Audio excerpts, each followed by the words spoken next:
on, everybody? Welcome to another episode of the Lead 360 podcast. Today we have Q&A.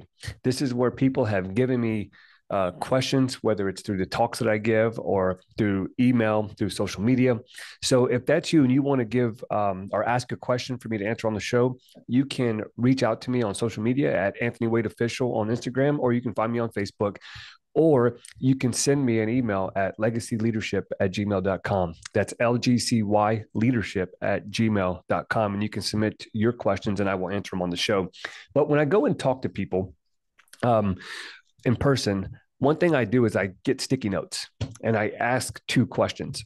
The first question is, now that you understand who I am, you see the glory and now you know the story, what question would you ask me if we were sitting down having a cup of coffee, just two people having a conversation? What question would you be dying to ask me? And then they write it down. The next question is, what do you believe is your biggest obstacle standing in the way of your success personally or professionally? And I have over 1,000 sticky notes here in my office of people who are asking these questions and telling me what their problems are. And so on this episode, what I do is I pull two random ones out of the pile and I answer them live here on the show. Now, I don't have any notes. This is just as we were having a conversation, this is how I would answer them. So let's get into it.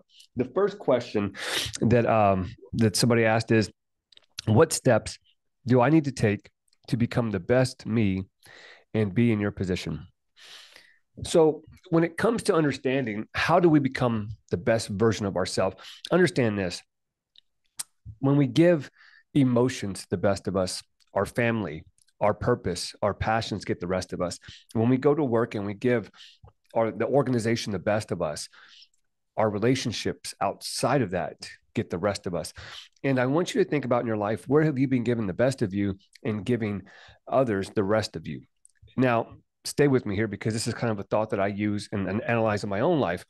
And when you understand and take inventory of what is the reality of my life right now, and I look at 4 areas: my mindset, which is how I think, how I operate, what am I putting into my mind, what am I reading, who am I learning from, and what am I putting out into the world. Then I look at my movement, which is my physical body. What am I consuming? And what am I producing? Like, what are my physical effort out in the gym?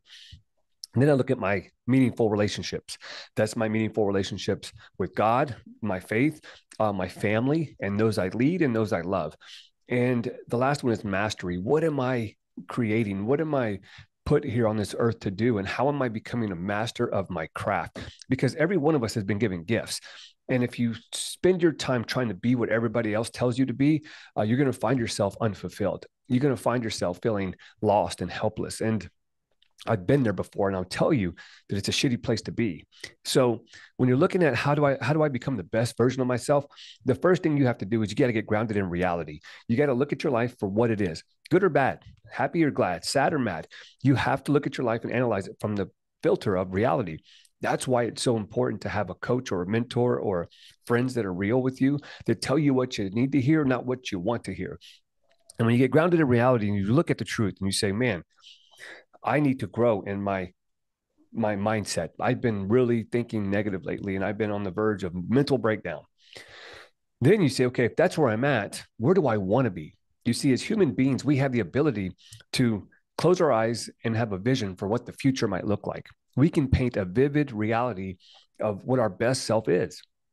And to know where you're going, you got to have a vision. You got to have a picture or like an idea, right? You don't just get in your car and just start driving. You got to understand, like, this is my destination. This is where I'm at. Now there's going to be directions to get there. And in order to get to where you want to go, you got to know where that is. And as human beings, we can create a vision for ourselves, and we can go into the future and say, man, the best version of me, that's what he or she would do. The best version of me, that's how he or she would act. This is what they would say. This is how they would look. This is how they would carry themselves. You see, cows can't go up to the fence and say, hey guys, today we're going to be giraffes. They can't do it. But as human beings, we have been gifted with the ability to create a vision for the future. And we can literally mentally go there and sit there and understand what it looks like, what it feels like, what it smells like, what it tastes like, what it sounds like. And the more senses that we can put in there, and the clearer the picture, the less unfamiliar it becomes. And one of our biggest fears is the fear of the unknown. Well, you're afraid of your future because you don't even know what it looks like. You don't even know what you want. But when you have a clear vision and a clear picture, then you can become it becomes your friend. It becomes a companion, not a foreign entity. And so you got to get a clear vision. Now, going back to reality, if you don't know where you are right now, how are you going to put in the right directions? Because if I'm here at my house here in San Antonio, Texas, and I put in there that I'm in Houston, Texas, it's going to give me, and I'm trying to get to, let's say, Washington, D.C., it's going to give me the wrong directions. It's going to take me in a whole different direction. And so most people today, this is where they mess up, is they don't get grounded in reality. They look at their life and they kind of compromise and they say, well, it's not that bad. Well, I'm here, but not really. And we live in this fantasy land that makes us believe that our life is worse than it really is, or even worse. It makes us think that our life is better than we're better than we think we are. You're not as bad as you think you are, but you're not as good as you think you are either. The reality is that there's always room to grow. There's always room to get better. And so once you get real with where you are, then you can set a destination for where you want to go. Now that we have those two things in mind, reality and the destination, a clear vision, now we can say, what are the 3 to 5 steps that I can take to get there? And that means you have to look and say, okay, does this require me to get more education? Does it require me to move up into position, title, or paycheck?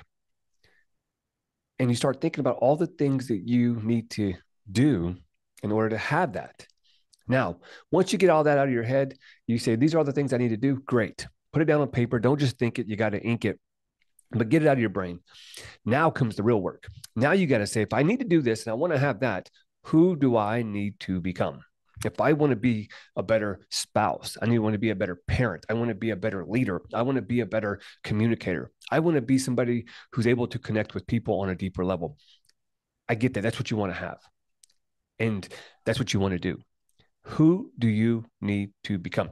This is a question I asked myself whenever I was kind of floundering around. I got commissioned as a naval officer, and I was in charge of patient care and leading people and leading a family. And I'll tell you that I was focused on the having and the doing, but I didn't remember and realize that we are human beings.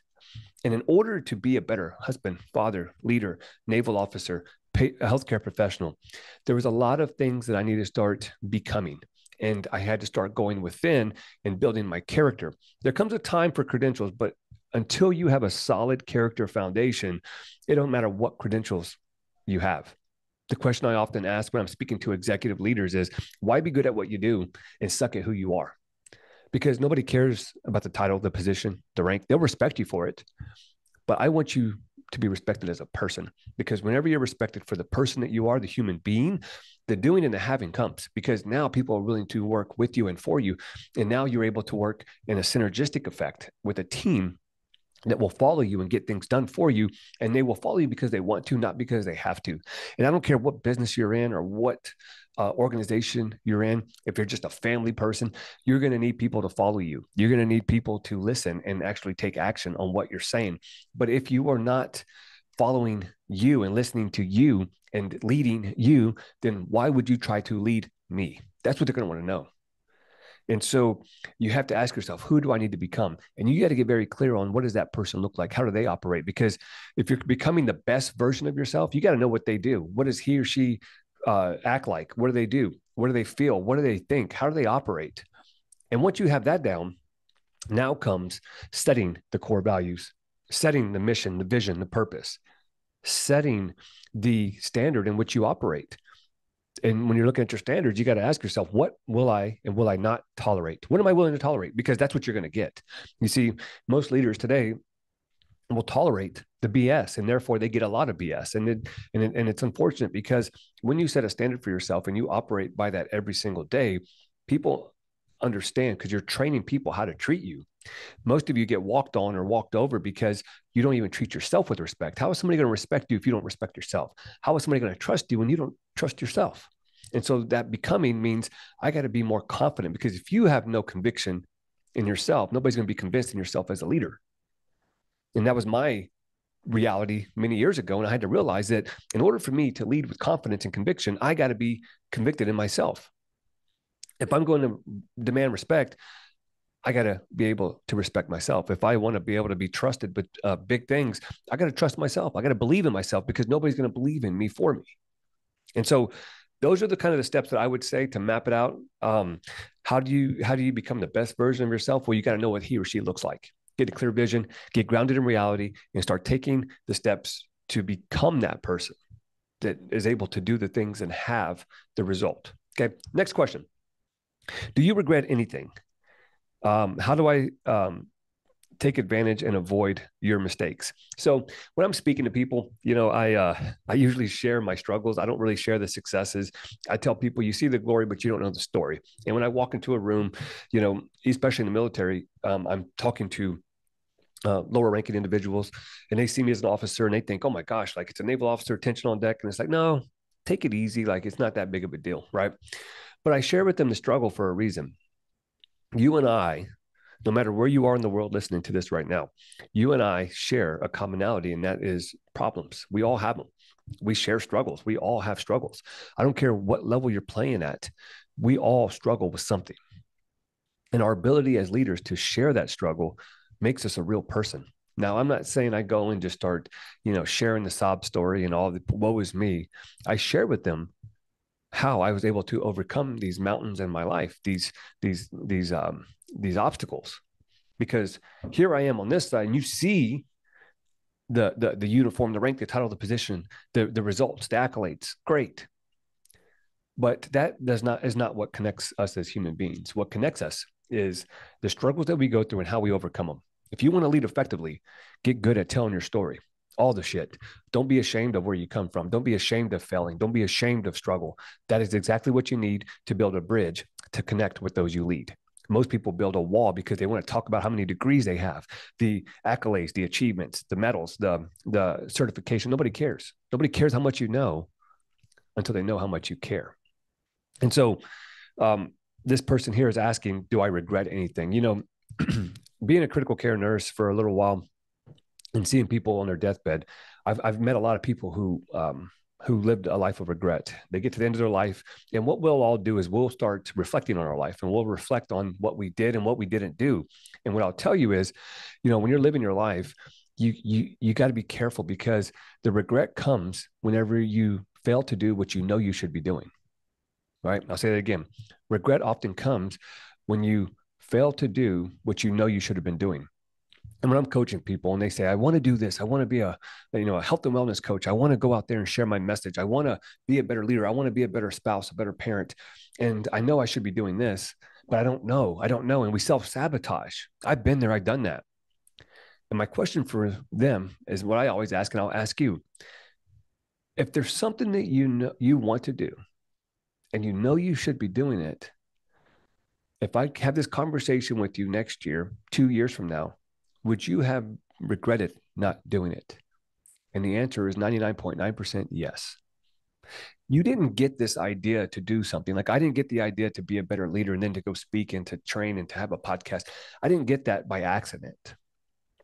That was a calling that has always been there, but I just had to become aware of it. And I floundered around for the longest time. Well, I don't know if I want to do this. Who's going to listen to me? Who am I to speak on this? Who's going to care? I'm not I don't have all the achievements. I don't have the certifications. And I started making all these excuses up. And I realized that if I don't do this and I just go through my life playing average, doing, what I'm supposed to be doing or what I think I'm supposed to be doing, looking back 10 years from now, I would have regretted not getting started 6 years ago. I would have regretted not turning on the camera, turning on the microphone and sharing my message.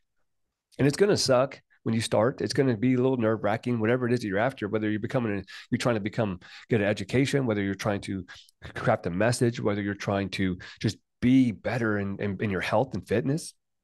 When I was competing for the Ironman, the week of the race, I got COVID. And that getting COVID, allowed for me to entertain that negative voice that says you're not ready. And how that looked was I called the race director and said, man, I got COVID. I'm not going to be able to race on Sunday. And he said, okay, no worries. Send me your paperwork and we'll defer you till the next year. And I was like, all right, awesome. I'm justified. Mentally, I'm not ready. I still doubt myself. Physically, I'm ready. I'm in shape, best shape of my life. But I wasn't ready mentally. I still had doubts for the swim. And so getting COVID was like, man, you don't have to do it. And everybody's going to be okay with it because you have COVID. It's a good excuse. And so I sent them over my paperwork and I got, they were going to defer it. And then I talked to my coach and I said, hey, got COVID. I don't think I'm going to go to the race. He said, well, if you can swim 4,000 meters in less than 2 hours, that will be the ultimate test. And the thing about a coach, guys, is that he keeps you accountable. Coach Roy said, if you can do this, then you'll be okay. And so we got to the pool on Friday. So waited my 5 days. Friday before the race, I jumped in the pool and I swam 4,000 meters. And he said, well, you're good to go, man. You should do it. Now, his job wasn't to convince me, but you see, I had a level of respect for Coach Roy because he's been training me for the last 8 months. And I thought, man, I can bullshit myself, but I can't bullshit Coach Roy. He sees something in me that I can't see in myself. And that's the power of a coach or a mentor, is that they can see in you what you can't see in you. And so I called the race director and told him, hey, I'll be there on Sunday. And damn sure enough, I jumped in the car. We got down to Galveston and I did the Ironman, and the rest is history. I did really well. But you see, the question that I asked myself whenever I was going to defer that race was, would I have regretted it? If by not doing that, would I have some level of regret? Because the other option was to go down there and watch everybody else that we've been training with go do it and compete and win, or to complete it. And I'm sitting there thinking, man, I should have did it. I could have done it. I should have done it. And many of you are shitting all over yourself because there's things that you should be doing. You should be going for the run. You should be challenging yourself. You should be stepping out of your comfort zone. You should be doing more than you're currently doing. But yet you allow this battle between your ears to continue to rage on and kill your confidence, kill your consistency, kill your clarity, and most importantly, crush your character. And so how you live without regret is by doing the things that you know you should be doing. There's something inside of you right now that wants more, that knows you should be doing more and having more and being more. But when your heart is disconnected from your brain and you're stuck in your head and not your heart, what happens is we talk ourselves out of it. Our brain's job is to protect us. Our heart's job is to push us into our calling and what's fulfilling in our life. But our head is going to tell us, no, well, just play it safe. It's okay. People are going to judge you and criticize you. We don't want to go there. Bullshit. That's exactly what you should be doing. And how you win the battle between your ears is by hearing that voice, understanding it, and then realizing that it's not there to save you. It's there to stop you. And the only way that you're going to live a life that's ill of regret is by pushing through this terror barrier, this fear barrier, because everything you want is on the other side of your fears. I was so afraid to step on stage and speak. I was so afraid to turn the camera on. I was so afraid to do this, not realizing there was people on the other side of that was waiting for me to show up. The young man that messaged me and says that, I was going to take my life, but I listened to one of your videos and it gave me hope. The thousands of people that I've spoken to already that said, man, thank you for sharing that. I can resonate with your message. Now, had I been the best kept secret, those people would have never been served. I would have never been able to help those in need. And the same thing goes for you. There's people waiting for you on the other side of your fear. Are you willing to show up? Are you willing to commit? Are you willing to stay consistent and stay in the game when it gets hard? Because that's what's going to be the difference between your success and your failure. Failure is not final until you quit. But here's the thing. Most people won't even get started. And so just by you taking action, committing to your calling, committing to your craft, that's going to separate you from the masses. And a mentor once told me this: it's okay to follow the masses. Just understand sometimes the M is silent. And it leads me into this next question. It says, do you regret anything? And then how do I take advantage or avoid your mistakes? So they're asking, how do they avoid my mistakes? Well, by learning from the lessons that I've given you. You see, life gives us a lesson or gives us a test. It's up to us to learn the lesson. In grade school, we've been programmed to get a lesson and then take a test. In life, it gives us a test and it's up to us to learn the lesson. Most people today have yet to go back and learn the lesson. it takes for us to go back to that situation from a smarter, more higher self and say, that never happened to me. It happened for me. And then when we extract the lesson, now we have potential, the potential to grow, the potential to succeed, the potential to overcome. But if you do not go back and learn the lesson, you'll continue to get the test. You'll find yourself in the same relationships. You'll find yourself in the same with the same amount of money in your bank account. You'll find yourself in the same broken down mental, physical, spiritual, and emotional state because you have yet to learn the lesson. And you'll live your life on repeat. I had a patient one time. She was 93 years old and she was on her deathbed. She was getting ready to die. And she said, some people live to be 93 years old, but most people live 1 year 93 times. I bet you if you were to go into your life right now and just analyze all the people in your life, you can find a couple of people who are living their life on repeat every year. The same old, same old. They're the same person they were last year. They're living 1 year on repeat over and over again. Life gave them a test. They have yet to learn the lesson. So therefore they get the test over and over and over again. And then one of two things happens. They blame everybody for why they are the way they are, or they get so broken down that they just feel like they're less than and not deserving of something better than their current circumstance. And I think that it's so important that you realize that our jobs as human beings are the reason we're here is to continue to learn and overcome. That adversity is our advantage if you make it the advantage. If you learn the lesson, you will make adversity your advantage. But most people fall under adversity because they have yet to learn the lesson. They didn't understand that it never happened to them, it happened for them. And so taking advantage, your advantage is the adversity, but you have to go through it to get to it. Most people don't even want to go through it. They don't even want to step up to it. They just let it beat them down. And you got to understand that in order to get to it, you got to go through it. And that through it is the suck. That is the adversity. But you always come out better on the other side if you grow through the adversity. But if you just go through it, you won't become better. You will become bitter. And so your job is to embrace the adversity and get excited, because on the other side of that, on the other side of challenges is the confidence. On the other side of challenge is where we fortify our character. And so that's how you take advantage and overcome and not live a life of regret.